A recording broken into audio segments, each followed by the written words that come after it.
Oke, lanjutannya. Nah, sekarang ini kita cari tempat untuk sambil nerusin tadi ya, ngobrol tadi kelanjutannya. Ya, kayak ya mungkin kayak contohnya di tadi Eyang Wongsonegoro itu orangnya rame ya. Jadi agak gak enak juga. Akhirnya kita cari tempat. Sekarang kita berhenti di kedai Gayatri ya, masih sekitaran keberapa nih ini? Ya, Jalan Balas Klumprik. Balas Klumprik. Nah, kita lanjutin. Mungkin kan ada cerita lagi di lain di luar dari sana ya. Eh, pertama itu kan kita lanjutin yang di Eyang Aji Soko. Itu katanya nih Mas Krisna ini ada mau cerita ya. Untuk kelanjutan yang di sana tadi juga di sana juga kita langsung cuma datang terus kirim doa ya. Ini sekarang kita mau berbicara lebih tentang metafisikanya kira. Benar ya Mas Kris ya? Nah, mulai dari Eyang Aji Soko ya. Itu gimana itu? Gimana maksudnya ada sesuatu yang disampaikan atau gambaran atau info gini? Ini sekilas info sih. Yang Aji Soko ini bukan yang kita kenal sebagai pencipta aksara Jawa yang dari kerajaan India, yang kerajaan Saka, bukan. Ini yang Aji Soko ini nama aslinya Sukmo Aji. Berasal dari Banyuwangi. Di sini tuh apa namanya, Bapak Talas bersama Eyang Buyut apa namanya, Bocak Saka Kaksa. Sisi Mas Balen Mas. Buyut Kasa, Buyut Rabu, Buyut Engos sama Buyut Madura. Bertepatan juga kan waktu dulu tuh hampir tahunnya hampir sama dengan Eyang Wongsonegoro waktu Bapak Talas di sini. Cuman Eyang Aji Saka ini atau yang terkenal nama aslinya tuh Eyang Sukmo Aji tuh Bapak Talasnya di bagian timur Bangkingan. Kalau yang Eyang Wongsonegoro ini Bangkingan arah barat. Bertepatan apa namanya, yang di situ Bapak Talasnya itu buyut yang tadi saya sebutkan itu cuman membantu waktu kan di sini kan terkenal ya ini sejarah dulu Mas ya, sejarah Desa Bangkingan. Desa Bangkingan ini dulunya itu tempat pembuangan mayat waktu zaman perang, terutama waktu masa penjajahannya zaman Belanda. Untuk membuang mayat-mayat, terus akhirnya kan tercipta dari kata-kata bangkai. Akhirnya kita nama Desa Bangkingan. Adaptasi dari kata bangkai itu tadi ya, karena Ya. pembuangan mayat itu ya. Kalau yang sekarang kita bahas itu yang Sukmo Aji. Bukan. yang Wongsonegoro. Oh, yang Wongsonegoro ya. Nah, yang Wongsonegoro ini sendiri ini sebenarnya. Tadi kan di Eyang Wongsonegoro kan banyak orang ya, kita cuma kirim doa terus akhirnya cari tempat biar enak, gak ganggu orang-orang di sana juga tadi. Itu gimana? Kan hari Kamis malam Jumat. Iya, pas malam Jumat ya. Kalau yang Wongsonegoro ini nama aslinya itu RM Suenardi. Dilahirkan di Solo atau tepatnya di Surakarta tanggal 20 April 1897. Ini anak dari pasangan R Raden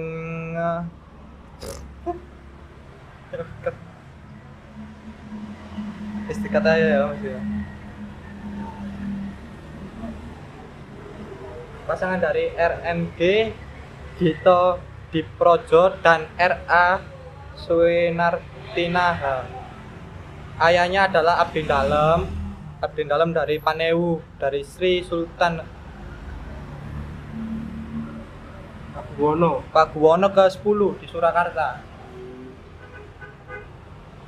Pada masa kecilnya tuh Eyang Wongsonegoro itu sangat susah, maksudnya ya bukan susah kan, dari anak priai sendiri. Soalnya kan lingkungan masyarakat susah.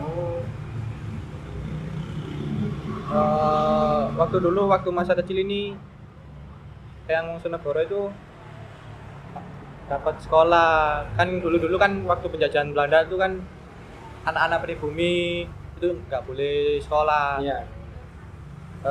Ini soalnya atas dasar anak priai itu boleh dimasukkan ke sekolah dasar yang tingkat loro atau yang namanya tingkat 2.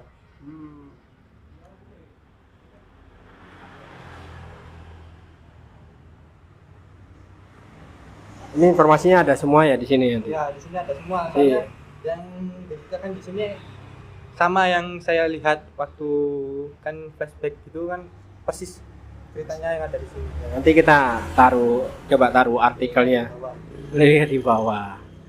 Tapi sebenarnya kalau dilihat terlepas dari yang kita dilihat di sini, pas kita di sana tadi ada, maksudnya ada metafisika disambut kayak mungkin sambutan atau mungkin ada gesekan apa, apalagi tadi banyak orang gitu. Itu boleh dicerita atau enggak? Boleh sih Mas, apa namanya? Eyang ini eyang kan di tempat Eyang Monsonegoro ini kan ada 2 eyang yang namanya Eyang Suryo dan Eyang Murko. Itu salah satu tangan kanan dari Eyang Monsonegoro itu sendiri. Eyang-eyang ini lagi istilahnya topo bisu Mas. Topo bisu itu zikir tapi tidak dapat bicara. Zikir dalam hati gitu ya? Ya. Di situ juga banyak sih Mas, banyak korin-korin yang mengelilingi.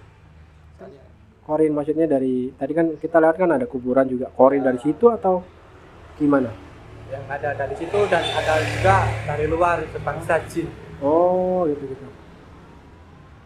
Tapi untuk tadi kan yang topo bisu kan cuma hanya cuma Eyang Suryo sama Murko atau Eyang Monsonegoro juga? Yang Monsonegoro juga. Oh, tiga-tiganya. Tapi untuk kalau penggambaran kita masuk dari awal itu memang nggak ada yang kayak khusus itu. Kalau kita lihat itu kan ada yang jaga 2 itu nggak ada ya. Cuma kalau dari kacamatanya Krisna sendiri ayam gerbang atau mungkin ada yang nyambut gitu tuh. Yang nyambut itu 2 orang tangan kanannya. Oh, tangan kanan tadi. Oh iya. Yang Murko sama yang Suryo. Nah, kalau mungkin ada yang sedikit penasaran tentang ageman-ageman eyang-eyang, khususnya yang Monsonegoro dulu, yang di sekitar Eyang Monsonegoro itu gimana? Boleh disampaikan apa? Ageman bajunya ya, perawakannya tuh perawakan kayak orang-orang perjaka, orang kayak besar gitu, orang kayak kesatria dulu ya. Dulu pakai, tapi agamanya pakai apa namanya? Baju-baju Jawa Timuran. Nah, jadi maksudnya kayak yang corak-corak itu juga? Enggak, bukan Jawa Timuran kayak Cak Dani. Oh, gitu. Itu yang Monsonegoro sama, kalau yang tangan kanannya juga sama. Kalau yang tangan kanannya ini kalau yang Suryonya itu agamanya kayak pakai belangkon sama apa namanya? Pakai baju-baju adat Jawa Tengah gitu kan. Oh. Gitu. Sama juga dengan Eyang Murko. Kalau yang tadi yang tempat kedua itu yang Eyang Aji Saka itu agamanya tadi kita mungkin teman-teman penasaran, itu boleh ya? Eyang kayak ada buyut siapa tuh? Buyut Kasa, buyut Engos gitu kan? Itu gitu. Kalau saya sebutkan dari Eyang Maduronya dulu. Kalau Eyang Maduronya itu agamanya itu pakai kayak semacam jas warna hitam, jasnya. Terus dalamannya ini pakai baju lorek-lorek khas Madura banget lah Mas pokoknya. Oh, yang merah putih itu bukan? Itu sama pakai belangkonnya orang Madura. Karena namanya memang itu atau mungkin asalnya juga dari Madura? Asalnya dari Madura. Tapi namanya juga Madura itu, Maduro. Ya. Kan karena di Jawa ini kan orang-orang kan bilangnya kan oh Maduro. Buyut Maduro ini. Kalau buyut Engosnya sendiri itu kayak orang-orang zaman dulu nggak pakai baju. Oh, ya. bawahan Kan pakai sewek. Oh. Pakai sewek gitu. Yang buyut Kasa. Kalau buyut Kasanya sih jadi belum pernah ketemu sama saya. Oh, belum ya. Cuman yang diberatkan cuman yang ngaji sakanya. Mau ngaji. Yang Usuk Maji ada tadi. Itu eyangnya gimana? Maksudnya sama dengan Eyang Maduro atau ternyata beda? Beda Pak. Khas kan kesini pakai membawa adat dari Banyuwangi. Oh iya, iya dari Banyuwangi tadi ya. Ya, persis kayak gitu agamanya, kayak adat-adat Banyuwangi ya. Oke. Untuk tahunnya sendiri tuh beda-beda ya.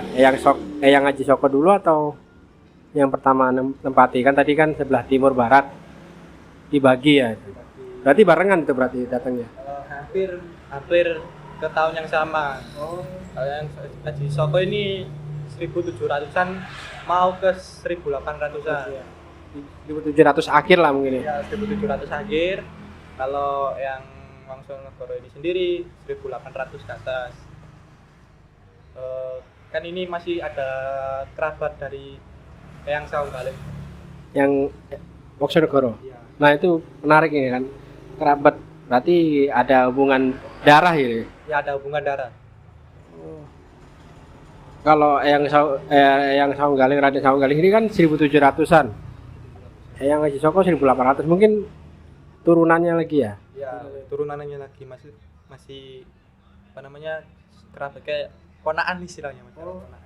Eyang Wongsonegoro ini ponaan dari Raden Saunggaling. Ya, masih ada darah saudara. Oh gitu.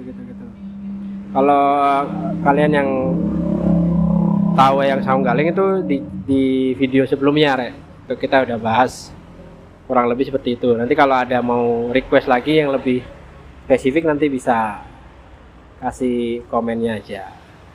Terus ini boleh nggak diceritain kenapa beliau itu sampai memilih ke sini? Sedangkan tadi ada yang dari Eyang tadi tuh dari Banyuwangi, ada Eyang Haji Soko Sukmaji ya. Eyang Wongsonegoro sedikit diri tuh dari cerita itu dari Surakarta. Ya, lah itu apa Krishna ini ada dikasih gambaran nggak itu kenapa yang itu sampai bisa ada di sini? Kan jauh tuh kalau dipikir. Kalau yang Wongsonegoro itu sendiri kan masih ada kerabat dengan Saunggaling. Ya. Itu kan kayak kan dua orang ini punya ilmu waskito. Oh iya. Orang-orang yang sakti istilahnya dapat isyaro sendiri untuk membabat alas bagian bangkingan sebelah sini. Kayak gitu, Mas. Itu yang Wongsonegoro. Kalau yang Haji Sakanya juga kayak gitu. Waskito juga ada. Atau ya Saktiannya juga. dan juga untuk membabat alas bagian sini kan karena gini Mas, ceritanya dulu kan Bangkingan ini sendiri kan tempat pembuangan mayat dari kerajaan. Karena dalam tanda kutip tempat-tempat ini kan angker istilahnya. Masih kan banyak bangkai-bangkai dari pribumi ini sendiri waktu penjajahan. Nah, itu untuk menangani apa namanya? Membuat perkampungan tapi tidak ada gangguan dari mereka beliau yang sudah meninggal. Perjuangan. Ini kalau mau ditarik yang dari video awal itu sama eyang-eyang yang ada di Sumur Mulut itu duluan yang di Sumur Mulut itu ya, yang di pohon beringin tadi ya? Ya itu soalnya umurnya sudah ratusan tahun. Itu malah lebih awal di sini ya. Lebih awal di sini. Oh ya, ini sekedar termeso aja ya tentang tadi itu kita kan Mas Krishna kan bahas tentang poci ya. Poci gitu. Tadi mau tanya-tanya di sana juga gak enak. Itu poci itu kok tiba-tiba kan Mas Krishna kan gini-gini ya. Itu apa ya? Poci yang seperti orang-orang lihat itu atau ternyata penggambarannya mukanya atau mungkin nggak kelihatan atau gimana? Poci tadi itu. Atau itu apa? Korin atau apa? Poci itu sendiri ini korin dari orang tapi dipakai oleh jin. Pakai apa? Jin. Dipakai jin. Kan untuk menakut-nakuti orang yang ada di situ biar orang-orang nggak ke situ. Oh, biar nggak betah di situ ya? Iya. Kan dari luar-luar itu Mas. Iya. Jin-jin itu datang di situ karena tempat-tempat seperti itu daya magnetnya itu sangat kuat. Daya tarik untuk tinggal di situ sangat kuat karena tempat-tempat kayak gitu punya kesaktian tersendiri yang tersembunyi. Aura tersendiri ya. Tapi pocinya sendiri ya kayak seperti yang di TV-TV itu ya. hitam ngono enggak? Yang tadi Mas Kresna lihat tadi. Saya temuin ya kayak gitu Mas, mirip-mirip kayak gitu.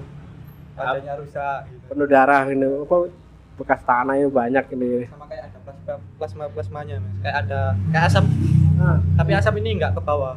Ke atas ya. Dari badannya itu. Iya, dari badan keluar dari badan itu menunjuk ke atas. Nah, kurang lebih seperti itu ya.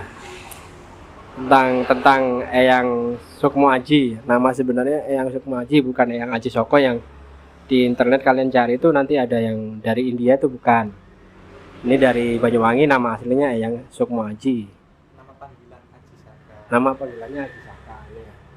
Itu Babat Alas Bangkingan. Bangkingan yang sebelah timur, ya.